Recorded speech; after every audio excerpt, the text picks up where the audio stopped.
All right, good morning. It's good to see all of you here this morning, despite the weather.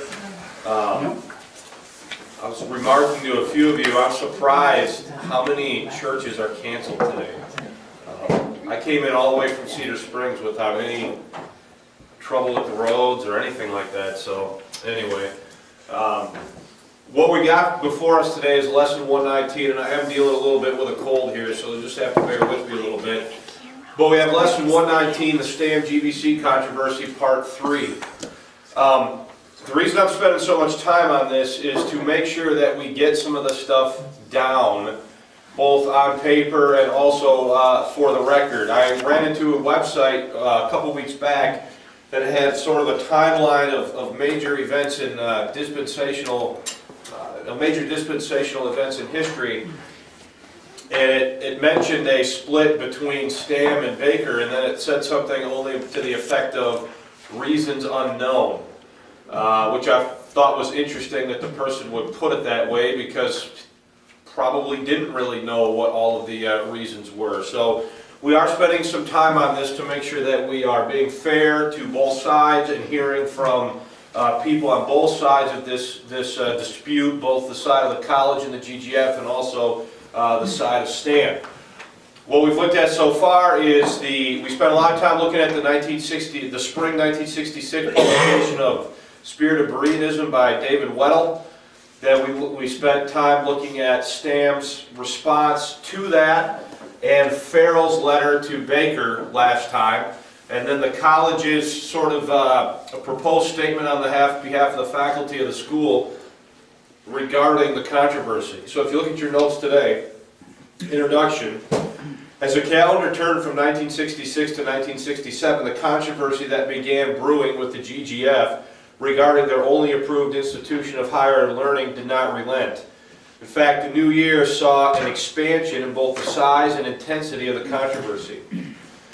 The spring 1966 publication of Spirit of Bereanism by David Weddell in the Journal of Grace Theology proved to men like Stam and Farrell that their long-suspected fears of neo-evangelicalism and intellectualism were making headway amongst the faculty and staff of Grace Bible College.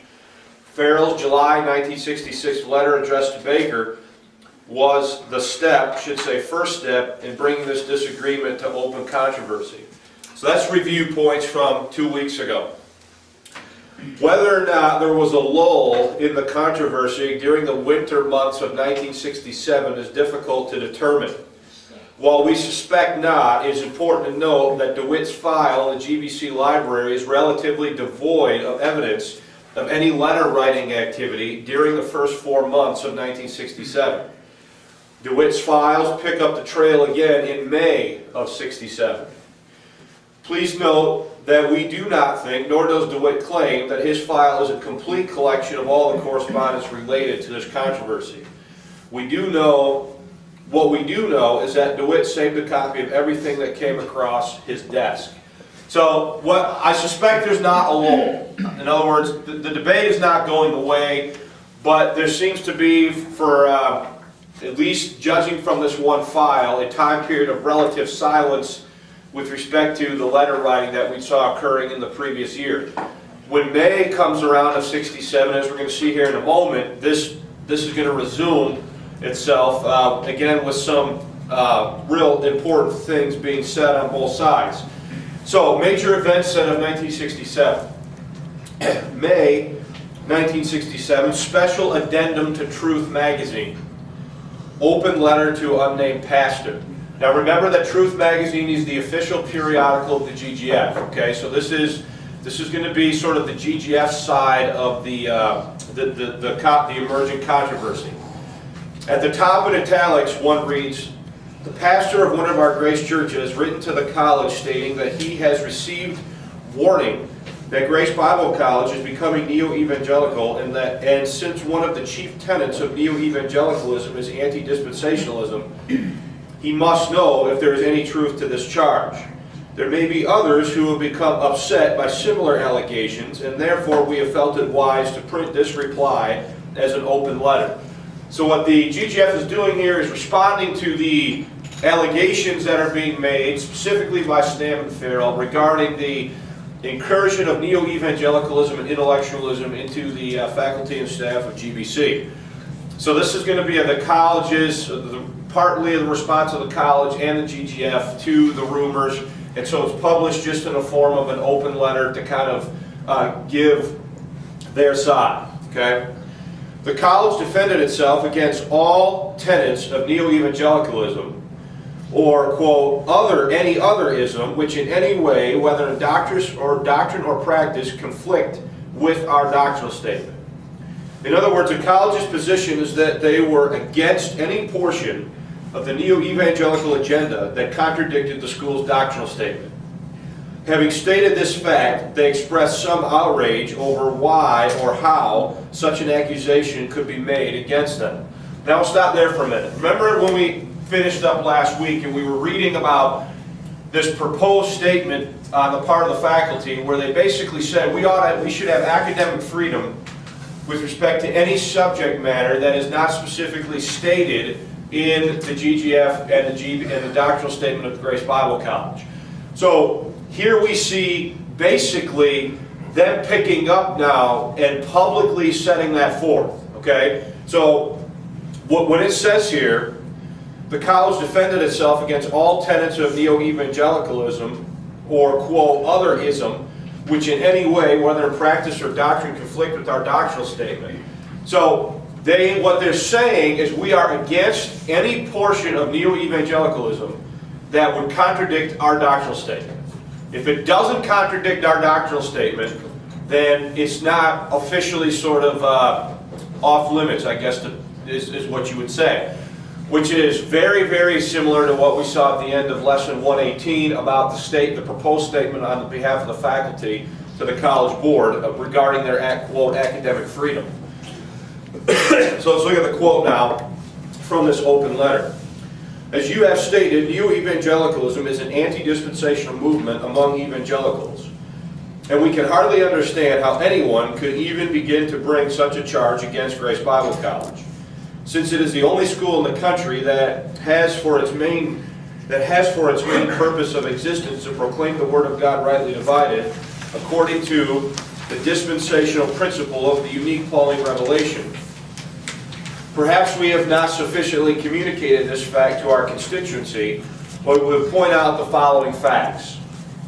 Number one, the college has the same doctrinal statement as the Grace Gospel Fellowship, and every board member and faculty member is required to annually subscribe wholeheartedly to this statement.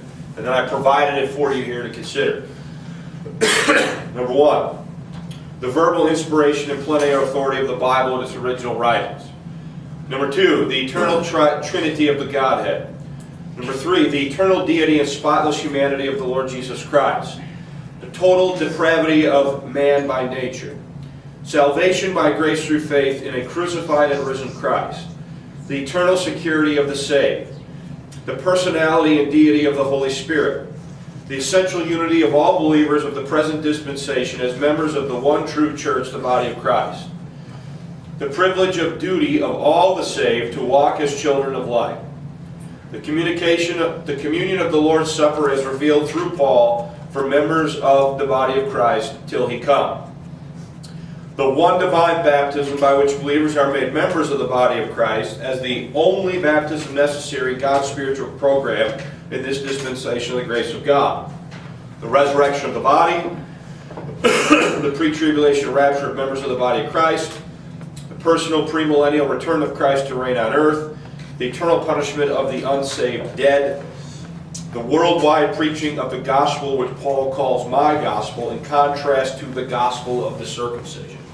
Now, there's the doctrinal statement as it appeared in this open letter in Truth Magazine. Okay? So what they're saying is, we are for all of these things, and we've never taught anything contrary to these things. And so any pieces of the neo-evangelical agenda that would be contrary to the dispensational points that are set forth in the doctrinal statement, we would therefore be what? Against. Okay? So, in this regard, they're very similar to what that statement was that the faculty was making to the college board that we looked at in the previous lesson. Now, before we go any further, does anybody have any questions or comments about this? If you read the doctrinal statement, it's particularly the last point. Does the doctrinal statement make a distinction between Paul's unique gospel and the gospel of circumcision? Yes. Okay? So at least as it is articulated here, so any position that would say that Peter and Paul are both preaching the same gospel would be a violation of what? The statement as it stands as of 1967. Okay? So that's all. Those are all sub-points under their first point, that they have the same doctrinal statement as the Grace Gospel Fellowship, and that every member of the faculty and board is required annually to sign a statement of agreement with those tenets. Okay? So point number 2. Further, the college catalog also contains a 6-fold statement of objectives, the first of which is, quote, to teach the whole Bible as the inspired Word of God, interpreting it in the light of the revelation of the mystery. Third point, included in the 35 required semester hours of Bible and theology, all of which are taught in light of the unique Pauline revelation, are a number of courses dealing with dispensational truth. These include a 2-hour and a 3-hour freshman course, a 2-hour sophomore course, a 2-hour advanced senior course, and a 2-hour senior research course. Text used in these courses include C.R. Stam's Things That Differ, Baker's Dispensational Relationships, Real Baptism, God's Clock of Ages, besides reference works of all of the dispensational writings which have been produced in our grace movement. This is the 4th point or the 5th point now? Can't remember. 4th point. In order to ensure our students receive a thorough indoctrination in dispensational truth, the O'Hare Memorial Lectureship has been instituted. One of our grace pastors was brought in for a week of lectures near the beginning of each school year. The past speakers include C.R. Stam, Don Ellefson, Clarence Kramer, and Roscoe Kent. Excuse me. 5th, Truth Magazine, which is the official organ of Grace Bible College, carries regularly not only articles on the uniqueness of the dispensation which was committed to Paul, but from time to time editorials plainly stating the commitment of the college to this truth and our criticism of non- or faulty dispensational approach to the Bible.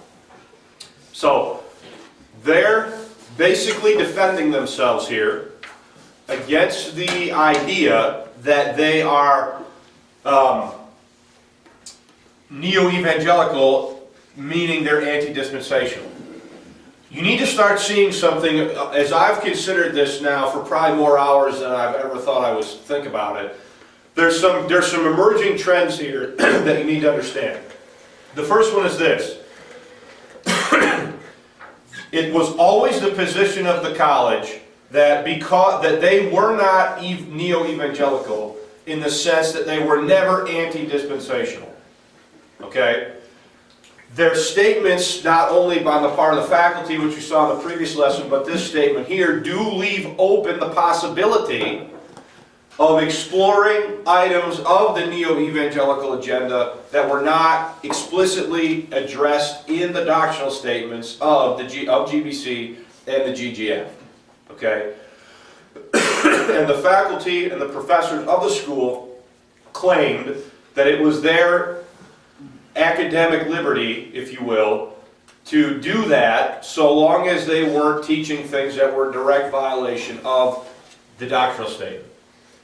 Any questions or comments about that before we finish this point? Okay? Given all the factors, given all these factors, the signers of the document expressed frustration as to why anyone would charge that the college had joined with neo-evangelicals in their anti-dispensationalism. In the end, they state, we trust that this letter will allay any fears which you may have been about creeping neo-evangelicalism or liberalism at GBC.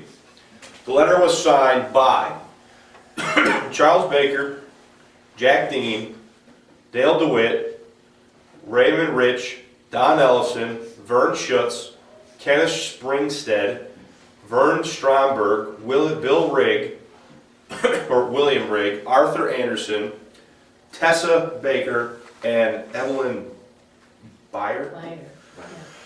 F. Pickett was on leave out of the country and therefore was not able to sign. Okay. The letter is important for a couple reasons. First, it establishes a clear position on the part of the college that they had not embraced new evangelicalism in terms of anti-dispensationalism. Second, they do not deny that other aspects of the neo-evangelical agenda were being embraced by members of the faculty.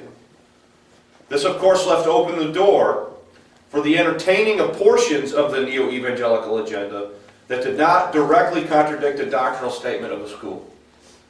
Okay? So, any questions about any of this?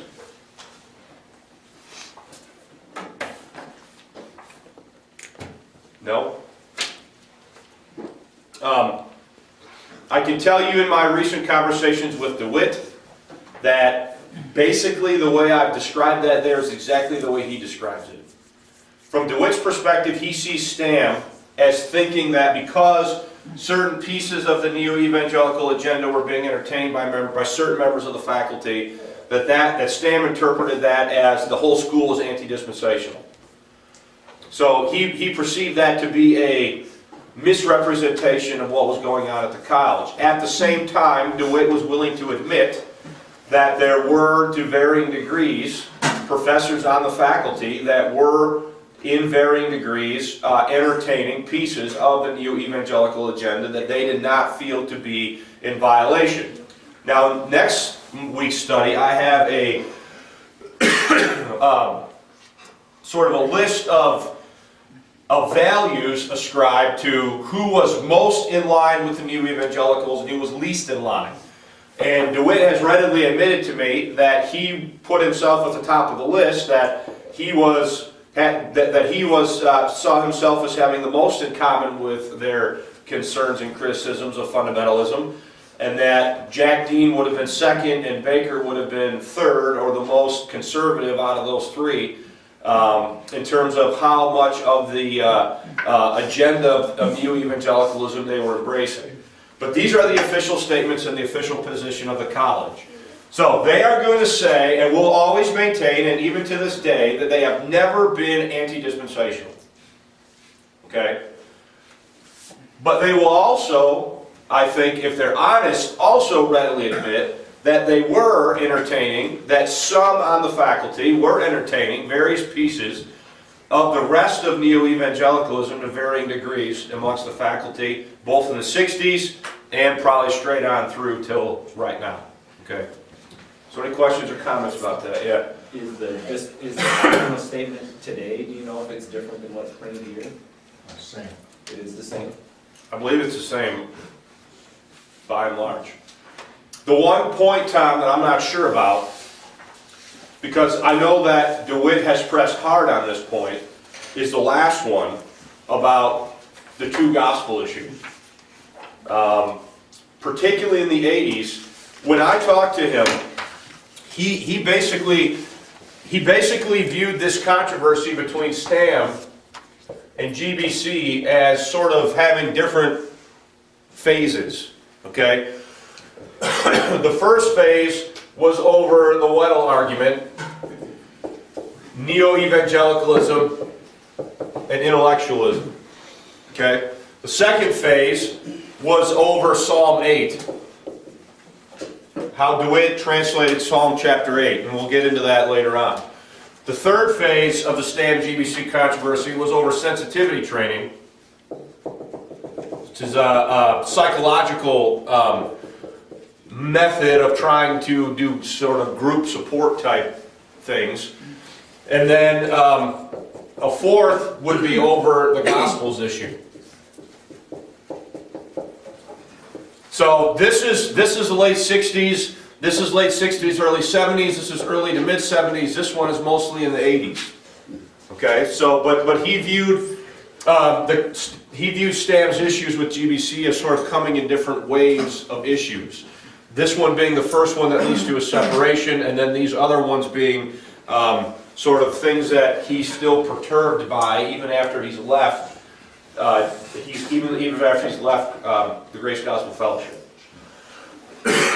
So, I don't know, did I answer your question? Yeah. I don't remember, what was your question? I don't remember. This doctrinal statement changed. I think it is, and I don't think if it's the same, DeWitt would clearly be in violation of the doctrinal statement if it stands today as it is there, which would be worth checking on, because he does not think that Paul's gospel is in any way distinct from the one Peter was preaching. And he's pushed that quite hard, not only in his professorship, but also in some more recent books that he's got coming out and have come out of late. And he's not sort of budged on that. So he definitely views that as a, quote, problem within grace theology. So what he's trying to do is find commonality between those ministries instead of emphasizing, he says that others have overemphasized the distinctives there and created divisions that aren't there. Now, he knows, I've been straight with him about how I feel about that I don't agree with him. And I think that, you know, there are different gospels and clearly demonstratable, as you know from, you know, the seminar that we did. So those are sort of the different waves of the controversy. Any other questions or comments? Now, June 14 now, go to the next. June 14, 1967. This is a letter to Stam by William Root, pastor of Grace Bible Church in Southgate, California. Now, some of you might be familiar, he's written a couple little commentaries. He's written one on Ephesians. I think he's written one on Revelation too. Little devotional commentaries. Well, he was a member of the GGF in the late 60s. Now, what we're going to get into now is sort of the personal side of all this. Okay? And how Stam may or may not have been conducting himself very graciously. And I'll leave that up to you to determine as we go through here. Root chides Stam for his personal conduct in handling the controversy with GBC. Root calls Stam out for seeking to induce people to premature conclusions regarding GBC while seeking to do likewise with others. So what he's saying here is, look, you're upset with people trying to persuade people to an opinion different from yours, yet you're over here doing what? The same thing, okay? Trying to persuade people to agree with you. Root mentions having received a letter from Stam dated June 1st, 1967. He refers to a pastor's retreat in Lombard, Illinois that took place in late 1966. Gleaned from a letter by Pastor Don Ellefson, we can date that at June 12, 1967. I'm sorry, the letter that says late 66 is dated June 12, 1967, during which Ellison called for a vote of confidence in GBC, at which time the only person's word he had for the trend toward liberalism at GBC was Stam's. Since the Lombard meeting, Root conducted his own investigation into the tests being given at GBC. After doing so, Root concluded that the tests currently given at GBC were identical with tests that had been given several years prior when Stam still felt the school was sound. So now, quoting from the Root letter, quote, now I've maintained all of his grammar. So when you see these words in all caps, that's exactly how he wrote the letter to Stam, okay? Since I made a thorough investigation of the very tests being given at the students this last semester, I showed them to you at our council meeting in Langer's office. Along with tests made several years ago when you felt the school was doing a good job. These tests were identical, yet you said they were written for the express purpose of impressing you and 7 other pastors involved. Now, Brother Stam, answer this one question.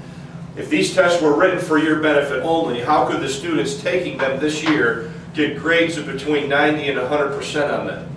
Someone has been true to the fundamentals of the faith, or the students could never have addressed these difficult dispensational questions. You see, I received both sides of the picture before making a final decision. Root he's fired up now, okay? He's saying, look, you're trying to get people to agree with you based on your word only. I went to the school and I asked to see the tests and the scores to see, and I've compared the tests with years prior when you still thought the school was doing a good job with the tests that were given this last semester, and the tests were identical. Apparently Stam's response to that was, well, they were just given for his benefit. But Root's reply is no, because if that had been true, the students wouldn't have done so well on them, which is indicative of the fact that they were being taught the doctrine that they were being tested on the test. Root also calls Stam out for violating, quote, a gentleman's agreement that was reached not to write on the subject of the controversy. Quote, one last thing, it was agreed 100% in that council meeting at Langer's that there would be no more writing reference to this matter.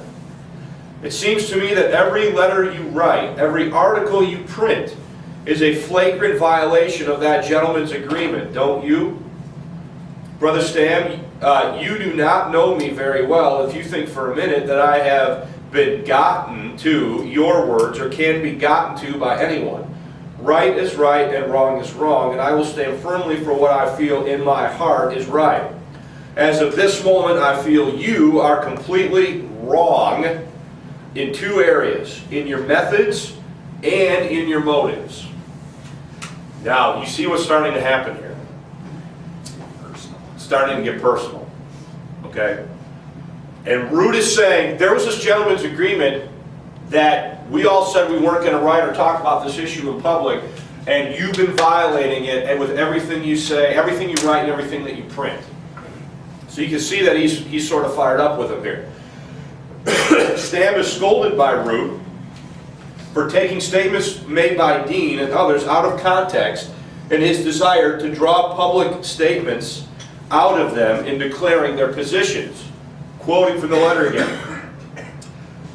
You said in one of your board meetings that you wanted Dr. J.T. Dean to come out in the open and state his position relative to fundamentalism. Well, Brother Jeff Farrell's answer to my letter to Mr. Hayes gives you exactly what you wanted, it seems to me. Jeff says that lately Brother Dean is saying he is 200% fundamental. Is this not what you asked for? The term fundamental and neo-evangelical couldn't even be defined at the Lombard pastors' meeting. When Dr. Dean made the statements that he leaned toward neo-evangelicalism, it was a long time ago and then out of context. What he was referring to was the point that they, neos, made fundamentalists need more love for one another.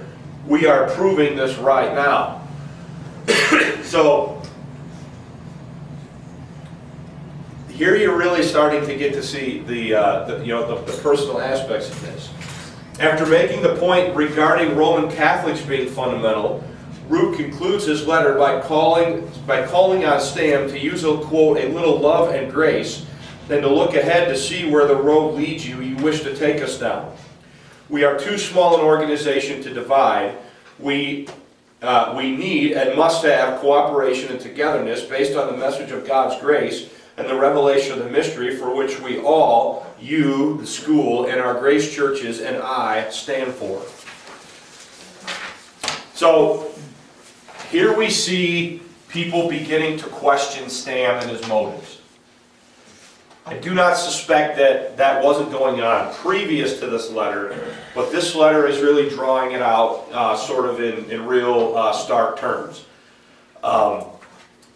Many people involved in this controversy, particularly on the side of the GGF and the college, viewed Stam as behaving very poorly and very underhandedly with them in the way that he was dealing with the controversy.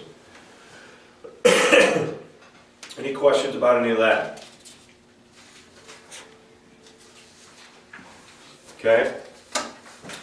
June 30, 1967, Charles F. Baker and John T. Dean to unnamed Grace pastor. From this letter we learn that sometime in June 1967, Stam had sent out a packet containing some 20 pages of allegations against GBC. The purpose of this letter was to set straight some of the facts from the college's viewpoint for this pastor's consideration. This letter also states that the college had done everything in their power to keep the controversy from going public because of their desire that the GGF not suffer a split. So their main concern is that GGF not divide over this. So they're perceiving that what's going on here was leading to some type of a division in the Grace Gospel Fellowship. Quoting now from the letter. We also want you to know that the college has done everything possible to keep this controversy from becoming public for fear that it might result in a split in our Grace Gospel Fellowship. We know too that members of the GGF National Council, of which Mr. Stam is a member, have tried to persuade Mr. Stam from publicizing this controversy, but to no avail. During the past 9 months, a number of meetings have been held with Mr. Stam and one or two others who have backed him in these charges in an effort to resolve these problems. We have attempted to answer these charges in meetings and in writing, all of which have been rejected and labeled as, quote, smokescreen, defensiveness, and other like expressions, which are but other ways of saying we are hedging and not telling the truth. We therefore feel that Mr. Stam bears the sole responsibility of bringing this conflict to the full constituency of the Grace Gospel Fellowship, and for many regrettable results which may issue therefrom. So they are saying the reason this is a controversy is because of Stam. Root is basically saying Stam is not behaving himself properly. The letter that we looked at in the last one from Roger Anderson to DeWitt, where he says that he perceived something like this was going to happen if they move forward with the publication of the journal, and that he perceived that there were people that were involved in this that were jockeying for position or trying to better their standing in the GGF. All of these comments are pointing directly at who? Stam. Okay? Since GBC was an approved organization of the GGF, when Baker wrote to the National Council on the GGF stating that, quote, he felt it was the moral duty of the council to either rescind that approval if Stam's charges are true, or to reaffirm its approval if the charges are false. Accordingly, the council met on June 20, 1967, or thereabout. The letter was slightly deteriorated in this section, and passed the following two resolutions. The first one, the GGF Council declares itself in support of the administration of Grace Bible College and reaffirms its position that GBC is a GGF approved organization. Second, the GGF Council states that to its knowledge there is neither any trend toward liberalism at the school, nor is there any deviation from the GGF doctrinal statement being taught in Grace Bible College. Okay, so now we got official statements being issued here by the National Council of the GGF. Look, folks, I told you when we started this that I think the first mistake they made was to do this type of thing. When they organized beyond the local church, now this is what you get. You get all this national politics and everybody drawn into this huge, massive mess that's occurring now. National councils meeting, declaring resolutions, doing all this stuff that probably could have been avoided had this not been the case. This letter is crucial. Now this is important. This letter is crucial in outlining the editorial policy of the Journal of Grace Theology and Stam's actions with respect to it. Quote, a considerable part of the controversy has been over 2 articles which appeared in the Journal of Grace Theology. As you know, the policy of the journal stated in the first issue is that articles which are too scholarly, controversial, or philosophical, or too closely aligned to the profession of gospel ministry itself to appear in our popular type publications will, if accepted, be presented within these pages. So that's a long-winded way of saying it was supposed to be a scholarly journal. Okay, the articles in there were more of a highfalutin nature than what they perceived to be the main purpose of their, mainstream publication like Truth Magazine. Okay. Mr. Stam refuses to accept this policy statement, but instead insists that the policy of the journal must be to accept only such articles which reflect the position of the college itself, and then on basis of his privately formulated policy for the journal, he has attacked the school as advocating every idea of every article appearing in the journal. So understand, the statement of the journal was, this is what this journal is going to be for. It's going to be for the expression of these views that are either too controversial, too philosophical, or too whatever for our mainstream publications, knowing that we're not necessarily advocating anything and everything that's in this journal. And what he's saying is that what Dean and Baker are saying is that Stam has adopted his own private editorial policy and sought to impose it on the journal, saying that the journal should only publish articles that the school agrees with, when that wasn't what the journal said in its first issue it was supposed to be about. Everybody following that? Where did I leave off?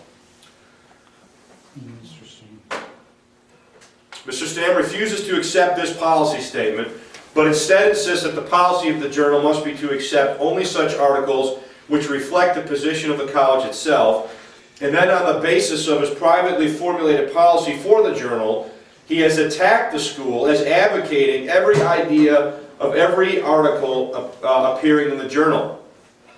It may interest you to know that the editorial staff of the journal offered to publish Mr. Stam's rebuttal to the article entitled "The Spirit of Bryanism," to which he, now watch this, to which he was so violently opposed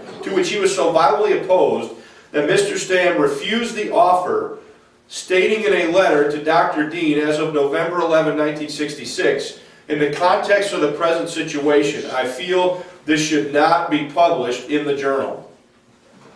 Now, I'm going to tell you this is my own personal, private, subjective opinion. I think this was absolutely wrong on Stam's part, because he did not hesitate for a second to continue to excoriate the school in his own publication, the Bryan Searchlight. Yet, he would not and refused to publish a rebuttal in the journal that he had a problem with, and follow what would be considered to be, in my opinion, the proper protocols for doing this sort of thing. So let me finish this quote and then we'll take questions. Pastor Jeff Farrell promised to write an answer to this article but never did. Consequently, the hands of the editorial staff were tied in presenting Mr. Stam's objections to this article. As we see it, the question boils down to this: can the pastors who have been ordained by and who are members of the Grace Gospel Fellowship and who adhere to the doctrinal statement of the GGF be allowed to present their views in the journal? We believe that they should be allowed to do so, and that others who may disagree with their views can write the editor and express their views through letters to the editor column. This is the stated procedure of the journal. It is the responsibility of the authors to defend their own statements, not the editorial staff of the journal. An editorial in the fall issue 1966 of the journal made this clear, that articles in the journal express individual views and do not necessarily represent the views of the staff of the journal. End quote. Any thoughts on this? Yeah, Norm. Well, that's a pretty wide disclaimer. I mean, when you consider all the things they were publishing, was it left to the reader to discern which they were for and which they were against? I think at an intellectual level, I understand their distinction between their popular magazine and their theological journal. The purpose of the popular magazine is to support the people that are in the GGF in terms of their belief. The purpose of the journal would be to foster discussion amongst the pastors in the movement over theological issues. So I think if they have a disclaimer saying that this is not intended to be, that these articles are not a reflection of, the editorial staff's beliefs, on the one hand, I don't see why that should have been a problem. But it was, and Roger Anderson in the letter from last week, or 2 weeks ago, said he thought and perceived that it would be a problem, and it did in fact become a problem. What these men are upset with Stam about is for what they perceive to be a fundamental duplicity, that he's criticizing them and excoriating them in private letters and statements written in the Searchlight, yet he's refusing to publish any sort of a statement in their journal to the article that he objected to. Yeah. Do you know whether the same people got both magazines, or were there separate mailing lists? The mailing lists were not identical, I know that for sure. Okay. And Stam's Berean Searchlight mailing list was, and still is, the most extensive mailing list in the movement. Stam sends the Berean Searchlight to more people than receive any other piece of monthly or, like Truth of Flame or any of these magazines. Stam's mailing list is the biggest. He's sending more information to more people than any of these other guys were. So more people were taking the Berean Searchlight than Truth Magazine. Okay? Lee? Just a personal observation. And though I was not at the beginning of that controversy, I got into it in the late 70s when I embraced the grace message, and the only influence I had was from Stam and the Grace Bible College, and he was still a part at that time. But my personal opinion is that a lot of that split, a lot of the controversy fell along family lines. I think, quite frankly, the problem was the college was inbred. Family, married to family, married to family, married to family. And almost anybody who ended up on the college side were all relatives. The ones who departed largely were not connected by marriage. And again, I think there's a legitimate sense in which we can apply the statement that blood is thicker than water. And I can tell you about any institution, including your own family. When it's hard to discipline your own family. And it was hard, that would have been at the heart of this, is because it fell along family lines. And because I know the men who went with the Stam group, they were not part of the family as such. And it's still true. Well, not as much now as it used to be, but anyway, that's just a personal comment or observation. Whether it's true or not, I do think that anytime you get an organization, what do they call it, even in politics, was it nepotism. When you get that ingrained, that's hard to discipline. I think, I think to say that's not a factor would be wrong. I agree with you that probably is a factor. Particularly when you start looking at, what the relationships by marriage are. For example, Raymond Rich, who's on the faculty, is DeWitt's father-in-law. That's just one. Then you've got Pastor and Mrs. Baker that were, doing things officially with the school. So certainly, I think the family aspect is probably part of it. Yeah, Bill Root that's mentioned here. Nancy is married to The Riggs, right? Riggs, yeah. His daughter. Yeah, his daughter is. There are a lot of those there. Yeah.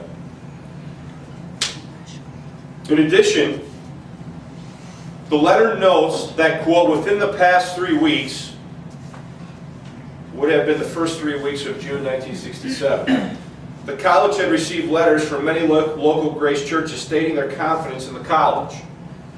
2 in Grand Rapids, 2 in Muskegon, Holland, Belmont, Moline, Ravenna, Grand Haven, and Volney, Michigan were named specifically. So those are the GGF churches that surround us here in Michigan. Moreover, 39 pastors and 13 prominent laymen within the GGF were received by the college. Let me start that over. Moreover, 39 pastors and 13 laymen within the GGF were received by the college, it should say letters somewhere in there, voicing their confident support and rejection of the accusations made by Stam. The Board of Directors of Grace Bible College, at its most recent board meeting, that would have been June 24, 1967, prior to the publication of this letter, issued and signed the following resolution. Quote, "We, the members of the Board of Directors of Grace Bible College, hereby affirm our wholehearted confidence in and support of the administration and faculty of Grace Bible College. We want it to be known publicly that the board is and has been of one mind throughout this situation." End quote. Baker and Dean also wish to express their commitment to the Bible College philosophy, stating that they had no desire to, quote, be a liberal arts college. And here's their statement. "We want it to be understood also that Grace Bible College is pursuing a 10-year plan which is dedicated to the Bible College philosophy of requiring a Bible theology major and Christian service each semester of every student, and that we are not, nor do we have any interest in becoming a Christian liberal arts college." End quote. So, whether that ultimately has happened or not will probably, be up for some discussion. But that's their statement in this letter at the end of June 1967 that appeared in Truth Magazine. Finish up this lesson. June 30 now, 1967, Stam sends a letter to DeWitt. Acknowledging receipt of DeWitt's letter dated June 25, Stam makes only 3 points. Number 1, quote, "I think you overstate our views when you indicate that we believe there is apostasy at Grace Bible College. Our contention is that there has been, quote, a trend toward liberalism. This is different," according to Stam. Second, "As I read your letter, Dale, it appears to me to have a great deal to say which is beside the point. The fact is that a member of the official board advocates for the reading of immoral books by Christian college students, and that Brother Baker and Brother Dean have defended it. We believe this is unscriptural and sinful. America's youth has already gone far enough downhill morally reading such books." End quote. And third, "I take issue with you when you say that we denounce what we think Weddle's argument intends to say. What Weddle himself intended to say may be debated, but no one can debate what the article says. It is clear enough. It appears to me, Dale, that in, quote, intellectual circles, or should I say academic circles, the question is too often asked, but what does that word mean? Or what does this writer mean? Finally, everything is a gray blur and nothing is black and white.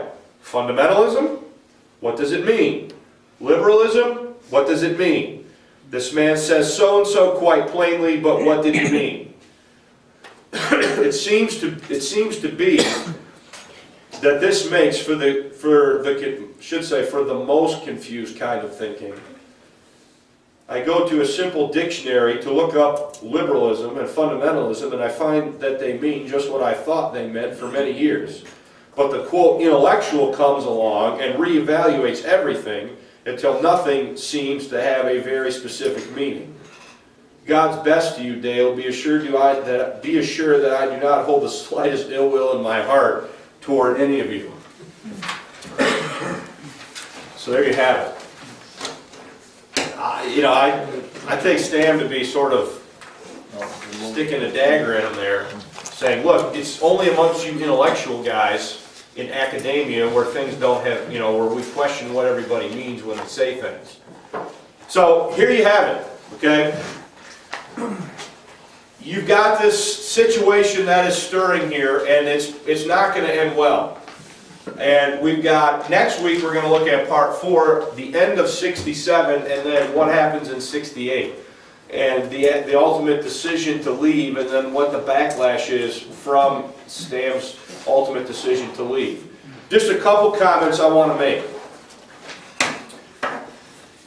Again, I'm not trying to be an apologist necessarily for either side. I do perceive, though, that Pastor Stam did not handle himself very well in this situation. I do think that he probably did make agreements, verbal agreements with people that he later violated by printing statements and sending letters and doing things that would have been a violation of what he sort of agreed he would do. I think he is possibly twisting some of the statements to his own advantage, and I think that he is demonstrating certain portions of his person that are going to come up later on in this class when he deals with Richard. In his debate, in his parting ways with Richard Jordan in the 1980s. The other side, I'm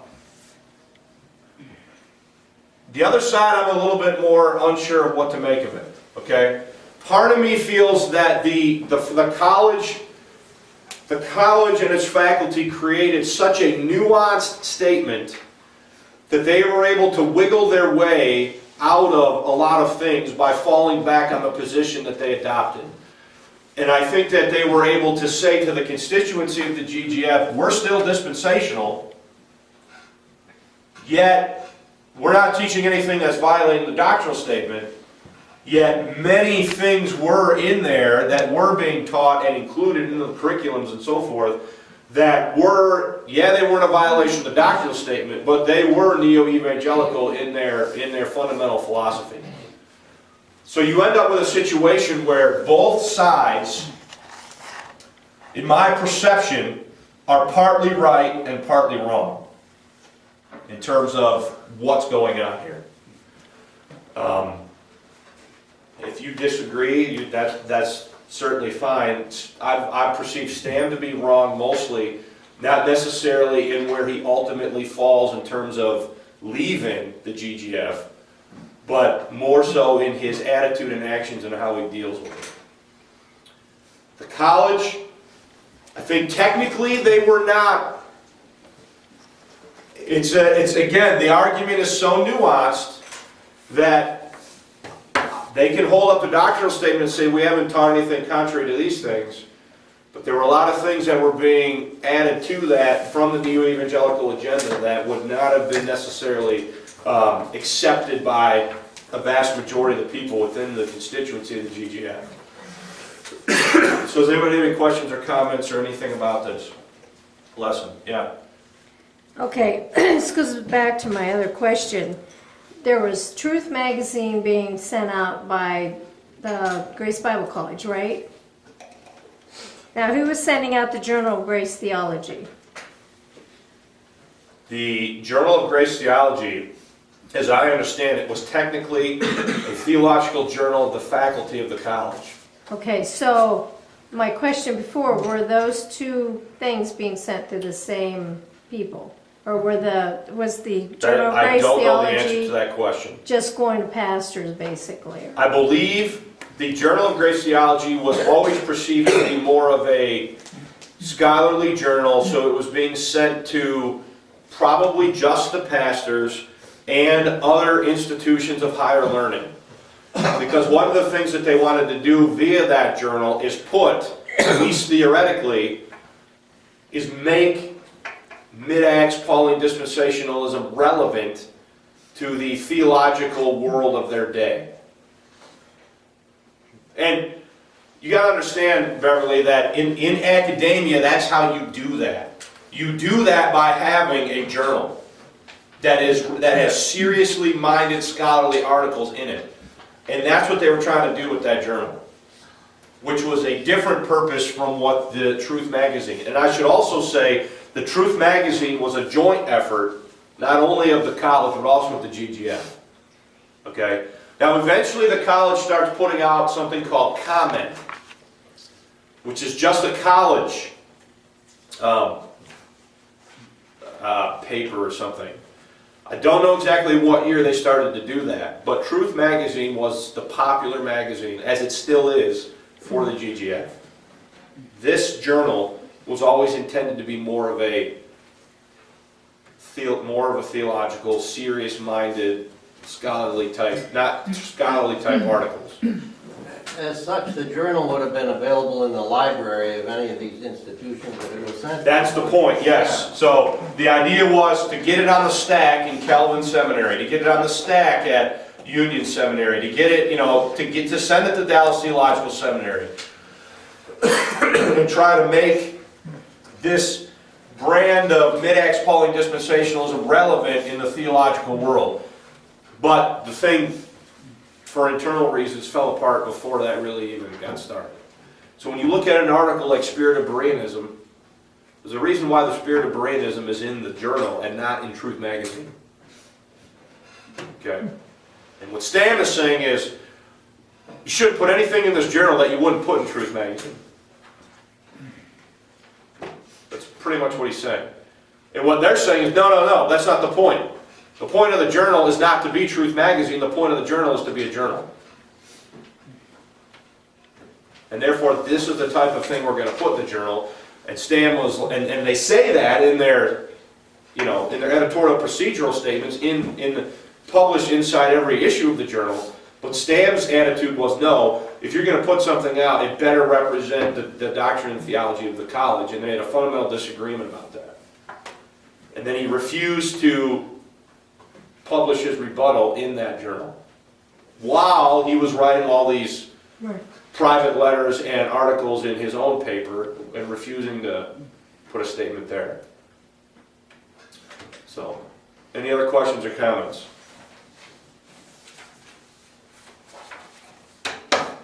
All right, I appreciate your attention. We're done a couple minutes early. Next week we will look at the next piece in this and start working our way towards bringing this section of the class to a conclusion, and then moving on to talking about some things with Brother Jordan, the 1980s and the 1990s as well. So, thanks for your attention.